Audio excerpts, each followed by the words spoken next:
Hey everybody, welcome to another episode of Coco and Daltz. I'm not Daltz. And I'm not Coco, and I'm loving the music, I gotta tell you. I think we ignore it every time because we're just used to it, but man, that makes me want to dance. He is dancing right now, actually. You should see him. Oh, yeah. It's really sexy. Oh, white man overbite. Here we go. So today we have another exciting episode for you, reviewing Season 3 of Goliath. They're all exciting. The Amazon original series that just premiered this weekend, if you're listening to us in real time. We binge watched the entire series, all 8 episodes of it, so you don't have to. For you, listener. So, Daltz, why don't you give us a synopsis of what listeners can expect? Okay, so Goliath Season 3 stars Billy Bob Thornton as the lawyer. Not named Goliath. Not named Goliath, although his name is Billy. So you'd think it would be Billy Goliath. It's a stretch for him to play a character named Billy. Right. Billy McBride, who's a lawyer, who is a disgraced lawyer, who has come back from drunken binges and getting kicked out of firms and such like to become, as it described on the IMDb page, as an ambulance chaser, which I don't think is actually fair. I don't think that's accurate either. Right. Maybe you should say this in your own words and not IMDb's. Wow, that's a shot across the bow. Wow, I mean, it's not right. So this is the thing, is he's out there apparently without any real cases to do because he goes out and does all his own investigating. He goes under the tunnels and stuff like that. So this particular season, the 3rd season, is a friend of his asks for help because his wife dies in a collapse. A sinkhole opens up and swallows her up in, I guess, mid-California, not Southern California, but sort of like mid-California in the desert. And there's a drought going on, and golly, the water is being stolen by corporate farms. And this is the foe that Billy Bob, also known as Billy McBride, is up against in this season. He has taken on big foes in seasons past to varying degrees of success. When I say hence that, hence the name Goliath. Hence I mean varying degrees of success because I don't think the 2nd season was very good. Well, in the 1st season, he also won the case and won like millions and millions of dollars in legal fees, which is why he doesn't need a firm because he can just hang out and drink all day and take on cases at his discretion. Right. And in season 2, it went off the rails. It went completely off the rails. It started off with one case and then it kind of forgot about that case and ended up being about like amputee porn, which is why I tapped out of that season with about 2 episodes left. I was like, I had to watch the rest of it. Yeah, this is bad, and I wish I hadn't. Like bad even for me. And so now we're back on track where he's taking on basically one big focused case throughout the season. So Dennis Quaid plays a guy who... Wade Blackwood. I was trying to think of his last name. Blackwood, who owns a big, huge corporate farm. His wife, his sister. They did have like a really kind of... They had a wifey kind of relationship, though. Like strange relationship. Yes. And his sister wants to turn the world into... how do I say this? Like a goop-like addicted... place where celebrities buy all her stuff and stay young forever. And so she needs almonds in order to do this. And almonds take a lot of water. So therefore, they're tapping into a lot of the water that the farms need. Yeah, one of their agricultural enterprises is an almond farm. And almonds, in real life as well as on this show, take a crap ton of water to produce. So... yes, so they are stealing water, and she's trying to make this line of beauty products made from almonds. So called Soop, S-O-O-P. Not unlike Goop. So, yeah. So there were quite a bit of guest stars, speaking of, on this season. There was Dennis Quaid, his sister. Beau Bridges. Dennis Quaid's sister was played by Amy Brenneman, who you may know from the late CBS drama Judging Amy, which my grandma freaking loved. Oh, that's where she was from. I recognize her from somewhere. Yeah. Yeah, so I've seen many, many episodes of And Judging I knew it Amy. wasn't like at the Stop and Shop around the corner or something like that. Yeah. Well, Judging Amy did allegedly take place in the Greater Hartford area. So No way. we maybe could have Really? maybe could have seen her at Stop and Shop. So what's that? Although filmed on about backlot in LA probably. What's that pitch meeting like when you're going there and you say, now we're going to have a show. It's called Judging Amy. It's about a judge in the Greater Hartford area. Well, it's like everybody falls asleep at the pitch meeting. Well, she's a family judge, so there's a lot of dysfunction in this town. I'm familiar with family court, so I know how that goes.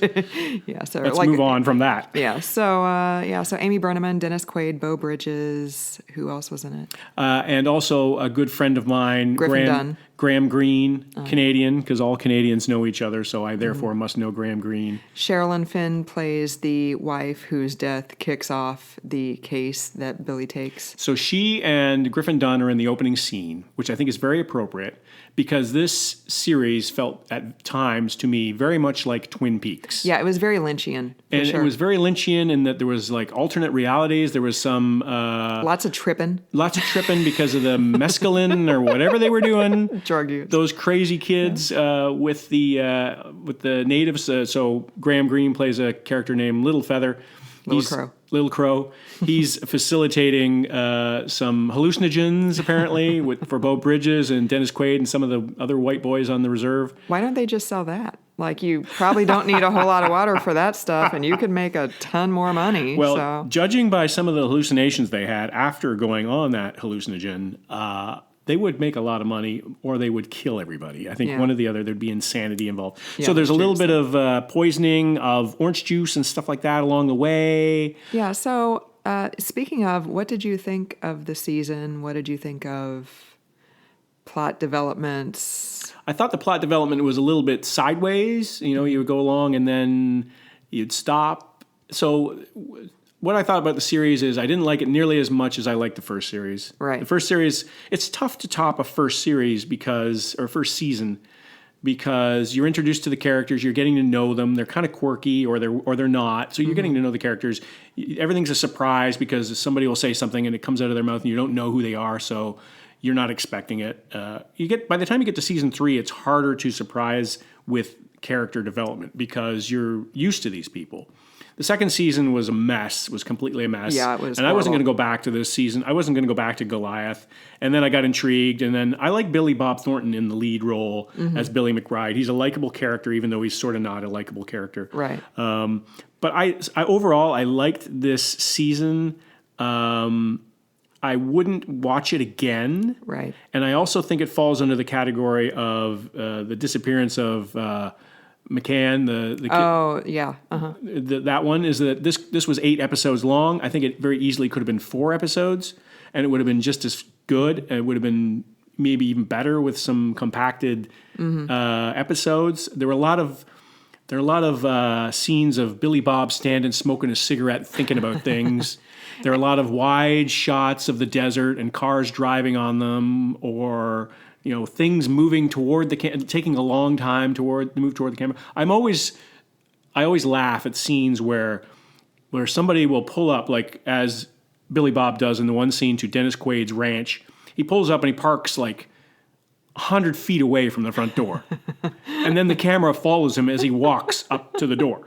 It's like, why do you do that? Just park like right there. It's, like building the drama of the moment and all that sort of stuff. And Dennis Quaid, of course, is standing there on the porch with a drink like Ricky from Trailer Park Boys in pretty much every scene. Yeah. And so what did you think? I've gone on and on about what I think, but what did you think, Coco, of this season? Well, it was, like you said, it was definitely an improvement over season 2 that I couldn't even watch all the episodes of, so that ought to tell you. You got all the way through this one. I did get all the way through this one. Not as good as season 1. I liked that they did focus on just one thing, and it did not go sideways too much. Like, season 2 started off with a kid's death and suddenly ended up in a drug cartel once their Manchurian candidate installed as mayor of LA so they can control the port of LA so they can run their drugs. It's like, it was complicated. What? So I like that they kind of got back to just focusing on one case. think that, yeah, they could have definitely. It was still like season 1 was an excellent season, but it was also very straightforward. It was like what John Grisham wishes he could write, like a Right. very good, very tight, very tense, twisty legal Great thriller. dialogue. Great dialogue. Yeah, it was more of a legal thriller. It was Yeah. more straight ahead, too. It was more Right. like a traditional TV series Yeah. in some ways. And then season 2 went crazy. And then this season seemed like they had been told, get back to what made you successful in season 1. But they were like, but we're still on Amazon. Right. We can do whatever we want. We want to do some quirky things. Right. So that hints all the tripping. And And some of those scenes were like, they're reminiscent of the scenes from The Big Lebowski. right. When he's bowling in the sky and there's dancing girls, and it was very similar. Like you're going to think, what? And Billy Bob is in drag or Right, Victorian yeah. makeup at one point, and you're just kind of like, what? It did kind of, speaking of, like, it did kind of annoy me a little bit because some of the stuff that happened was like so obvious. So he's suing Dennis Quaid and he doesn't want to go back to LA, so he needs lodging in the Central Valley. So he stays at Dennis Quaid's hotel, and it somehow doesn't occur to him that maybe there would try to be some kind of sabotage while he's, Or spying. yeah, holed up in this hotel room owned by the person he's suing. Like it takes him until it's 8 episodes, until episode 6 to figure out that he's getting drugged by the kitchen staff. Right. Like, and I don't know if he ever figured out that his documents, his, classified important legal documents that were being shoved under his hotel room door were being photographed by. Yeah. Yeah. So I'm like, when he finally figured it out, I was just like, you're smarter than this. Like, why didn't you anticipate that maybe this would be a thing? So there were some things that were, it also kind of bothered me. So Amy Brenneman's character was just clearly crackers. But she had adopted 2 children previously and raised them. But they were both black boys. And I'm like, I felt kind of like the show fetishized them Yeah. a little bit. Like it was just like really strange, their treatment and like the whole native thing with the little crow. People just talking weird about it and like, oh, he turns into a crow. Like it was just like really kind of problematic, and they didn't really kind of know what, like the 2 black kids were basically just treated as props. Like there was no real development there either. And I understand that they were minor characters and stuff, but I was like, we don't even really need them as characters in this at all. Like if you take them, like you said, if this season could be cut down from 8 episodes to like probably 4, like you could take those characters away. And you already know that she's nuts. You don't need to know that she's a bad mom on top of that. Right. So, Well, I think that was done under the guise of character development, like you said, in like an arc. And here's why she's twisted, and here's why she's got these guys under her finger. Like she could tell them to do whatever she wanted to, and they would do it pretty much. yeah. And but so you could also pay a lackey for that. Right, So. right. And I think that those guys were, and I'm trying to find who they are in the IMDb listing, but they were, I think they did I think there's only one guy. I think there's only one guy acting that and doing the same role because they were twin brothers, right? Well, I think the one who was deaf, I believe he might have had a cleft palate. So unless that was like a stunningly good makeup job. But I thought that might have been makeup. So Okay, it could have been makeup, but anyways. those guy were very good, I thought, at doing what they were doing because it was creepy Yeah. and drove the story along a little bit. But like you said, it wasn't really necessary. It could have been a lackey guy who could have stepped in and done that. Right, There were I enough mean- tangential characters in this Right. to provide color and to provide, like Ilena Douglas, who played the bartender, or sorry, the barfly Yeah. in the casino. She was great. And then the Asian woman who was a former I hated client. her. Oh, she was great. I though. hated her. Yeah, Like, she was. She She could was have been supposed to be hateable. completely cut out of. I mean, she didn't serve any purpose, like She did except serve to a make couple him finally figure out he was getting drugged. But he could have done that another way. But there was some tipping. She tipped some things. She tipped the story in a couple of directions. So I think that She was annoying, but that was what she was supposed to do. And then I think my favorite character and she's been in all the episodes, obviously, is played by Nina Arianda, who is Patty, and I won't try to pronounce her last name because she always corrects people whenever they pronounce it in the show. So Solis Papazian. There you go. She is great. Like, I would watch a show starring just her. Yeah, please, Amazon, can you make this happen? Like spin her off and put her into something, because she is great. She says things that you're not expecting, but keeping within the framework of her character. Right. She doesn't do anything unbelievable. She doesn't do anything unbelievable. She's smart. She's strong. She's independent. Like, she's not a female wallflower, as some of these shows will do. And there's a lot of strong women in this show, actually. So there's no danger of that. But I liked her. I like Billy Bob because he's Billy Bob. I mean, he's just playing himself. But Nina Arianda was fantastic, and I would watch a series starring just her. Maybe there will be a spinoff. Me too. Patty. That'd be awesome.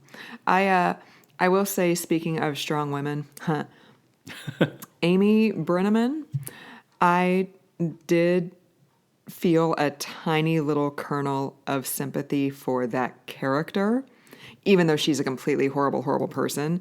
But no, she was clearly getting screwed by her brother. Like, she's their family. You would think that she would have a stake in the company. But she was manipulative. Well, she was manipulative, yes, but she was also... She was crackers, like you said. Yeah, she was crackers, but just... She had to... And he was bankrolling her stupid soup thing and everything, but, like, she didn't have anything separate. Like, can you imagine what it's like to have to go to your brother and be like, hey, I want to start up this beauty company. Like, even though we're siblings and we should have totally inherited the family farm and I should be getting half of this, right. Can you please give me money? And, like, all the male characters kind of, like, talk down to her. Like, in one of the first couple episodes, Beau Bridges, you know, she said something to him that was probably completely unreasonable, but he was like, don't get your panties in a bunch. I'm like, well, you know, so there was a tiny little kernel of me that felt bad for her from, like, a feminist perspective, because what could she... Maybe she wouldn't have been crackers if everything had been on the up and up, and her brother would have cut her into the company, and she could have, you know, had recognition that way. I mean, you know. And there is one scene where the car crash happens, and I won't go into the spoiler, but you feel some sympathy for her and what happened before that and what led to that. And I think as a working parent with kids, I can sympathize with that as well. As you're looking for that big break and you want to set your kids up and you want to take them out to the ice cream store. This is a flashback scene. This isn't in the present time that the lawsuit is happening in. Yeah, exactly. And I think that there was a little bit of sympathy, but I didn't have any sympathy for her at the end.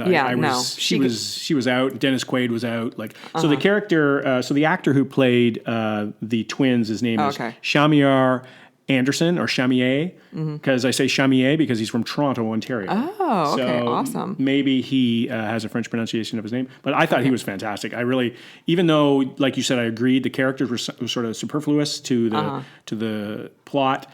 He playing Amy's sons they were like the heavies. They were like the one guy who had the cleft palate wasn't, and he was deaf. He didn't necessarily have as much to do as the other brother, but they were interesting, but they were all part of that whole Twin Peaks vibe. Yeah, definitely. Because he kept calling them, she kept calling them her children, and they were mom this, mom that, and so you knew somewhere right away because they were very different. You knew that there was a story there that they were going to get to eventually. But the way that he acted, the one who didn't have the cleft palate, very creepy, friendly, and that sort of thing. And so, like, cult member. Very culty. It reminded me of Get Out. It actually reminded me very much of that kind of vibe where you're like, is this guy really that friendly, or is he just creepy? Yeah. And so he made me second guess. So where I'm going with this is that I think he was pretty good at doing what he was doing. Yeah. But I agree that the characters were not really important to the story. Yeah, because Little Crow was Dennis Quaid's lackey, so why couldn't she have just had a lackey too? Although she did adopt them years earlier when they didn't have money. Yeah. So, you know, it's Well, and I think it was part of the story arc to try to convince us how cracker she was, that she was manipulating Her own children. her children Right. in order for her gain. Because there were several scenes there where she's figuratively standing on them and saying, "You got to do this," Right. and "You've let me down again," and all this sort of stuff. So very abusive type behavior. But nonetheless, I thought that she was very good at her role as well. Amy Brenneman. yes. Yeah, judging Amy. Judging. My grandma just always called it Amy. So it's like, got to go, Amy's on. Okay, grandma. I will say, I did also like at the very end, after the lawsuit is wrapped up, I mean, some really big things happen in the last, like, 3 to 5 minutes of the Don't episode. say it. We're not spoiling it.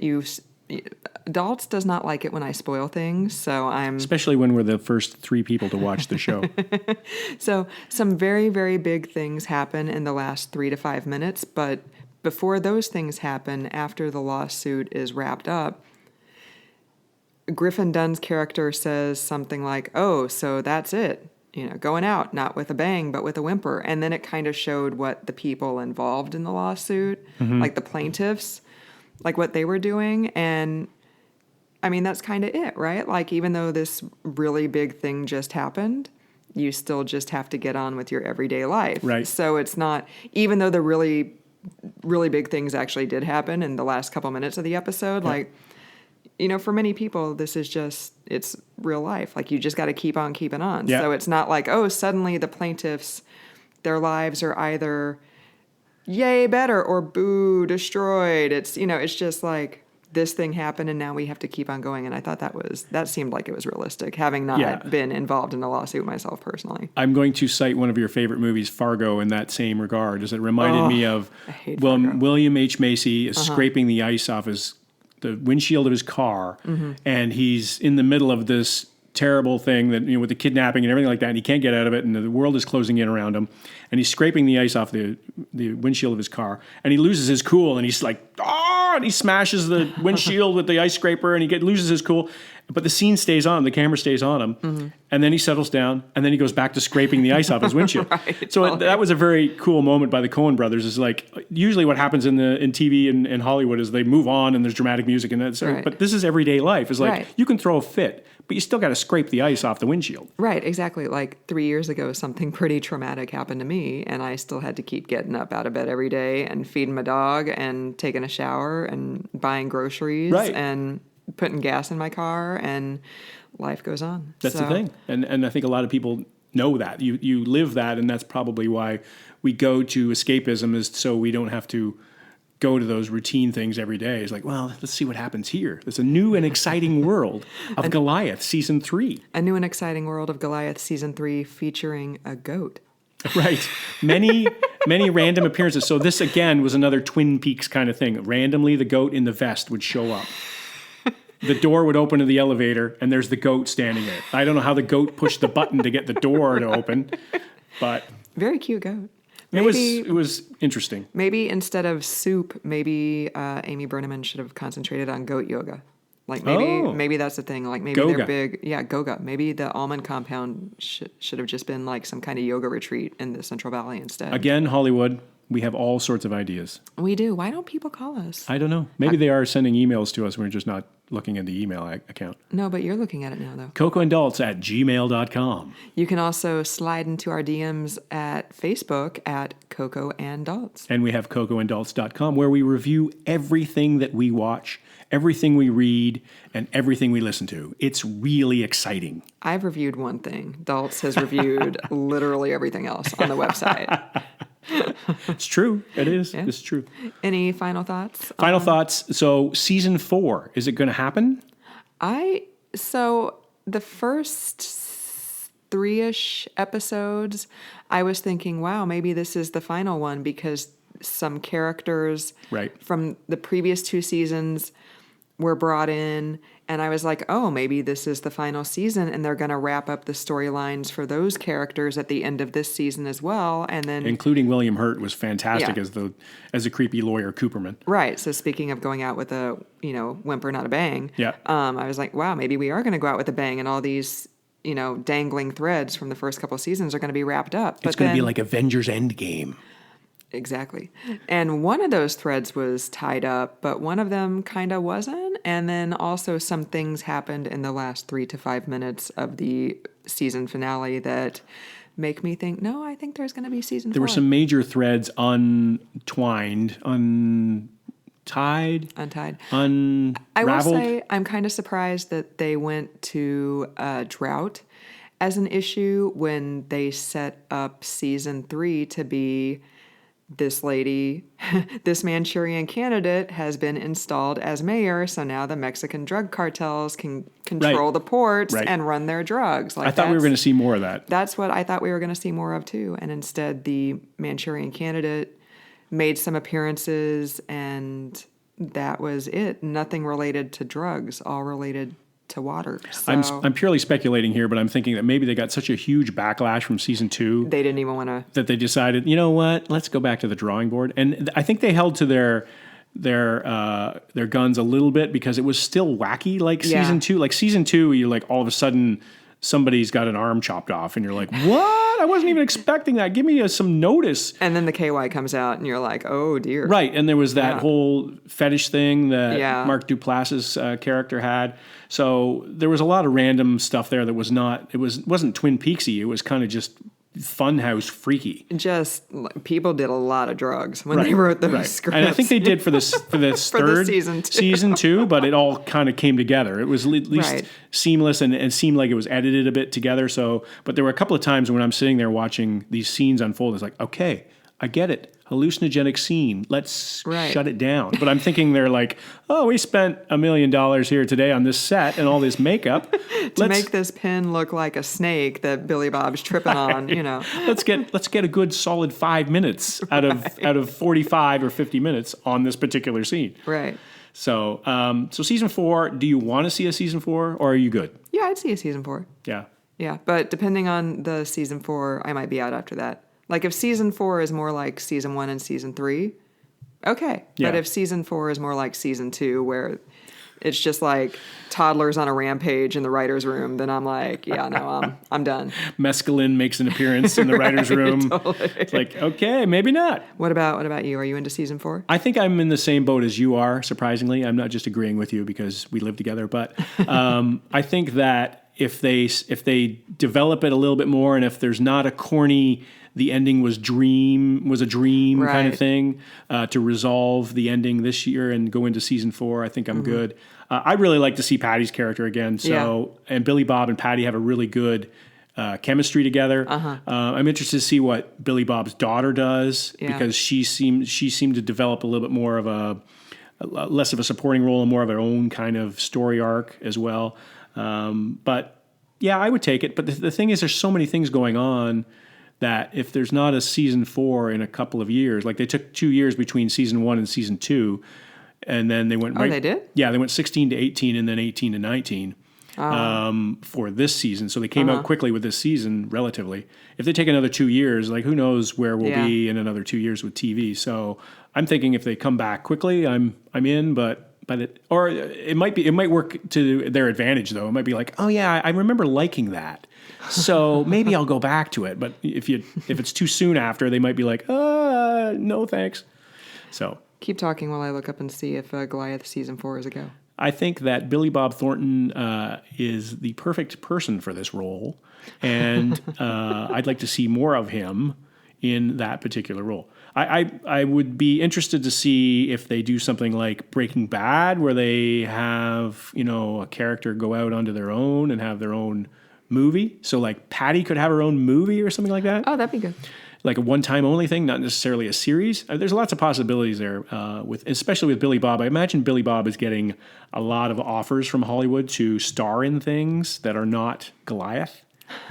So, well, according to the interwebs, as of today, it has not been renewed or canceled. But I think they took a long time to renew for season 2. Yeah, they did.